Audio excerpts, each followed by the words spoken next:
nuestro. Estas huellas no supimos descifrarlas, pero ahora, al irrumpir nosotros mismos hacia otros astros, hemos madurado lo suficiente para ello. Recordemos cómo empezó todo.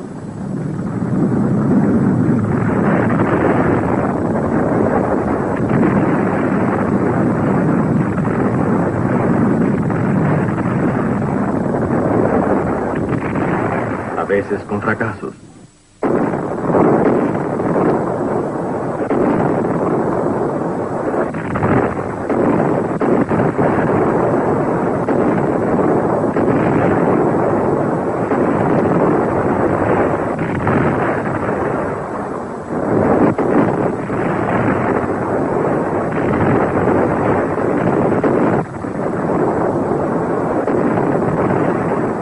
Pero la investigación siguió imperturbable su camino. La técnica de los cohetes espaciales nos ha abierto el camino hacia las estrellas. Antes del año 2000, el hombre llegará a Marte y en el siglo próximo a Venus.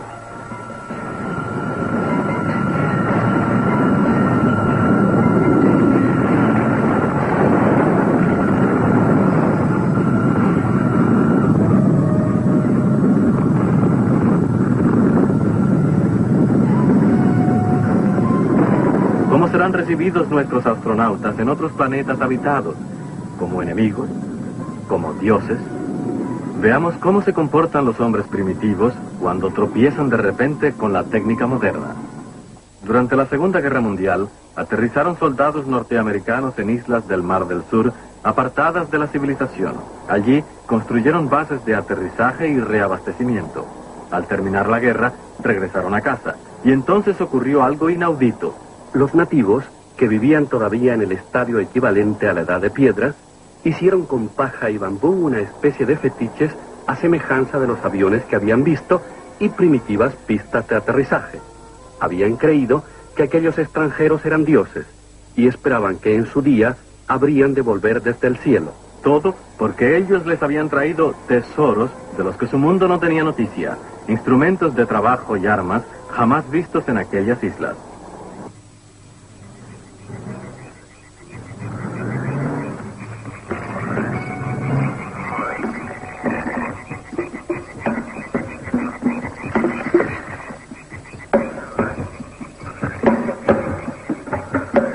Los vehículos celestes habían aterrizado una y otra vez en medio de nubes de polvo y ruido.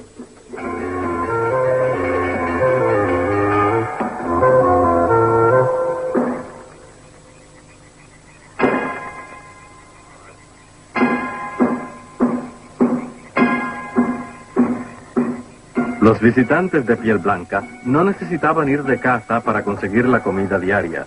Venían del cielo, tenían que ser dioses. Dioses procedentes de las estrellas.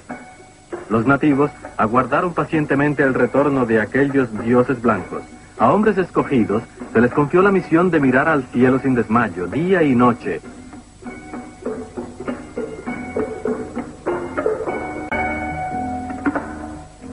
Y hasta ofrecieron víctimas, y vigilaron, y esperaron.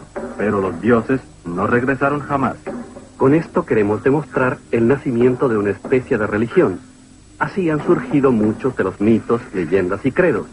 Ellos tienen a su raíz encuentros de nuestros antepasados con fuerzas extraterrenas y de superior tecnología. Así, al menos, lo afirman los profesores soviéticos Kazantsev y Zaitsev.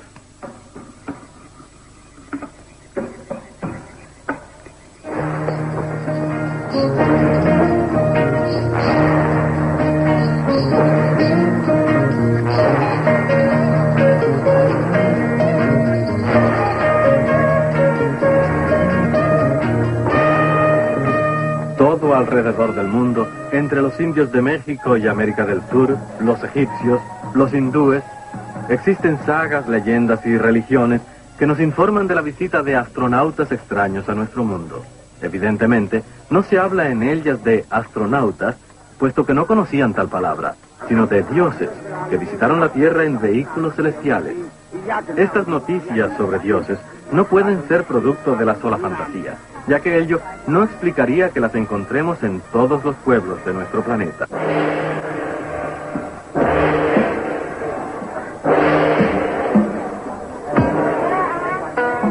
Tales noticias sobre visitas de dioses las podemos leer aún hoy en diversas fuentes de la antigüedad.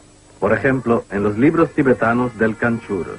El Kanchur reúne en más de 1000 libros los textos sagrados del lamaísmo y constituye la colección más extensa de cuantos escritos cifrados existen.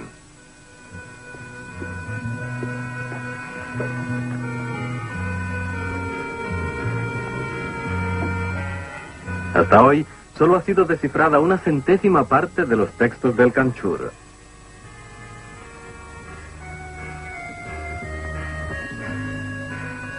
En ellos se nos habla repetidamente de dioses que aparecen en el cielo, de perlas luminosas y bolas transparentes en las que tales dioses habitan.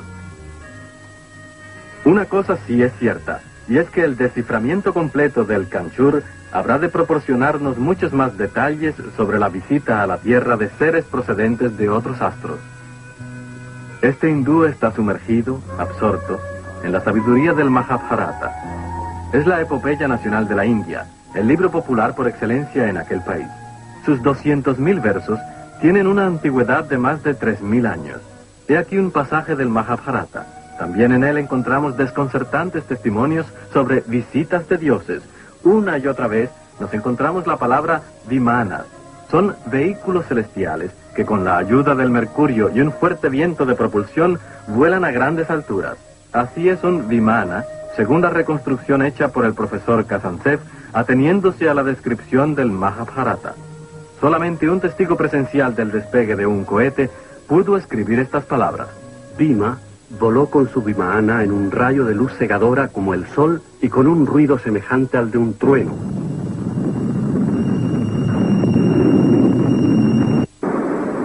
Bagdad, la capital del país de los 2 ríos caudalosos, es nuestra próxima estación.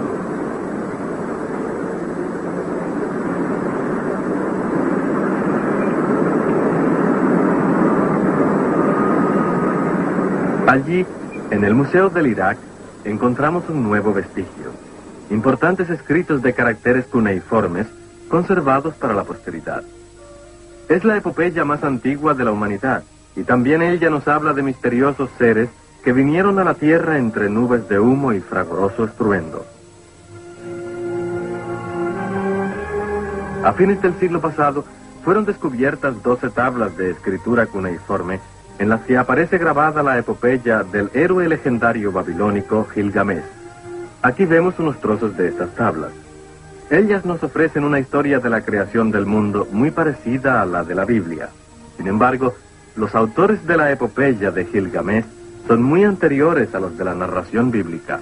Gilgamesh es una mezcla de Dios y hombre. La tabla 7ª nos informa de algo asombroso. Enkidu, amigo del héroe, aquí una antiquísima representación en piedra, ofrece el primer testimonio sobre un viaje espacial.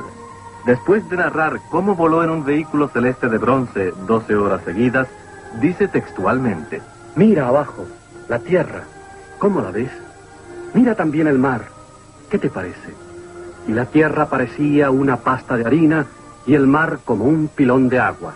Casi las mismas palabras con que los americanos describieron, rumbo a la luna, su impresión de nuestro planeta.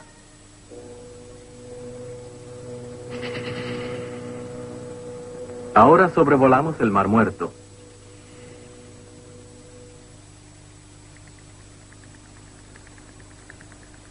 El año 1947 buscaban unos pastores sus cabras perdidas entre estos farallones inaccesibles de Qumran. Y en estas cuevas encontraron, por casualidad, los llamados textos de Qumran. Son pergaminos escritos hace alrededor de 2000 años. También estos textos nos dan nuevas de curiosos vehículos celestes y de hijos del cielo que bajaron a la tierra. Y siempre que los dioses vienen o se van, lo hacen dejando tras de sí una estela de fuego y humo. Hasta ahora se ha revelado el secreto de solo una milésima parte de estas fuentes. Pocos científicos trabajan en descifrarlas.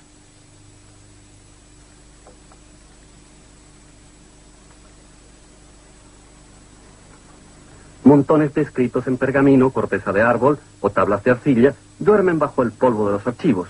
Ya es hora de que lo poco que ha sido descifrado lo tomemos literalmente y examinemos su contenido. No tenemos derecho a decir que todas estas apariciones son mero producto de la fantasía. Recordemos cómo reaccionaron los nativos de las islas del sur cuando vieron por primera vez un avión. Si hubieran podido escribir, lo hubiesen narrado como la visita de dioses remotos. Nuestra tarea es examinar todas las leyendas y mitos en su contenido medular.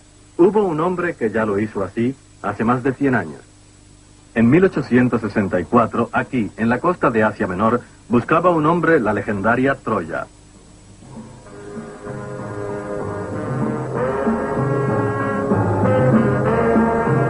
La encontró tras aquella colina. Se llamaba Heinrich Schliemann. Se había empeñado en tomar a pie juntillas los poemas de Homero, la Ilíada y la Odisea. ¡Qué tontería!, dijeron entonces los profesionales de la ciencia. Todo el mundo sabe que Homero escribió sus poemas 8 siglos antes de Cristo y que sus versos no son otra cosa que poesía, vuelos de su imaginación. Pero Heinrich Schliemann creyó firmemente que las supuestas fábulas de Homero habían de ser tomadas como documentos históricos, y por fin vio realizado el sueño de su juventud, descubrir la antigua Troya apoyándose en los textos homéricos, y su mujer pudo ostentar un día las joyas de oro que él encontrara en la cámara del tesoro del rey Príamo. Schliemann aceptó literalmente las historias de Homero, y halló a Troya allí donde según las descripciones del poeta tenía que estar. Antes se habían reído de él. Desde entonces, Heinrich Schliemann está considerado como uno de los más grandes arqueólogos de todos los tiempos. Imitemos nosotros su fe en las antiguas fuentes y tomemos la Biblia en sentido literal. En la Biblia está escrito: El Señor hizo entonces llover azufre y fuego sobre Sodoma y Gomorra. En el capítulo 19 del Génesis, describe Moisés un episodio dramático. Dios mandó emisarios suyos para prevenir a Lot y su familia. A Lot le dijeron: sálvate, márchate sin volver la cabeza atrás, no permanezcas en esta región, escapa hacia las montañas para que no seas arrastrado a la muerte. Los emisarios celestes apremiaban: abandonar rápidamente la ciudad. ¿Sabían por tanto que ya había comenzado el conteo para el ataque destructor?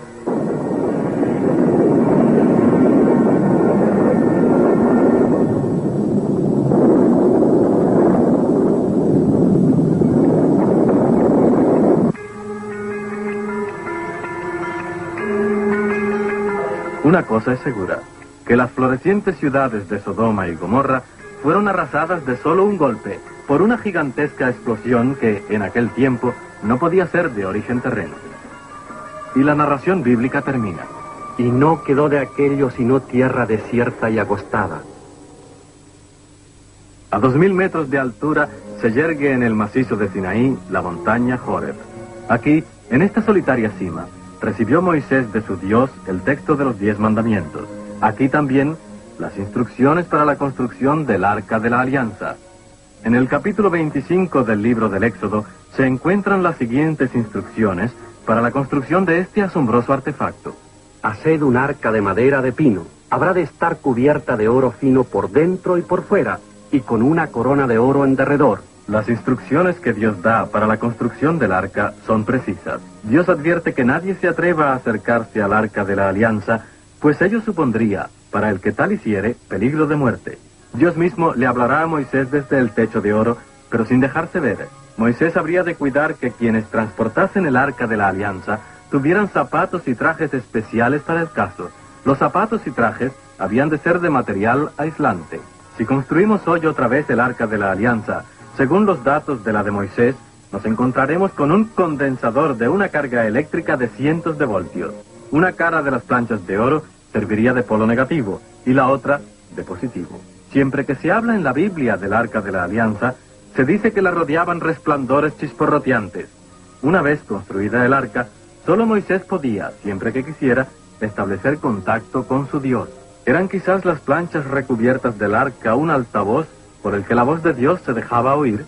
Alumnos de un colegio norteamericano en Minnesota quisieron reconstruir en 1961 el Arca de la Alianza según las instrucciones de la narración bíblica. La construcción fue interrumpida porque de ella se desprendían corrientes eléctricas capaces de causar la muerte. Si contemplamos las narraciones bíblicas desde nuestros prismas contemporáneos, advertimos casos extraordinarios.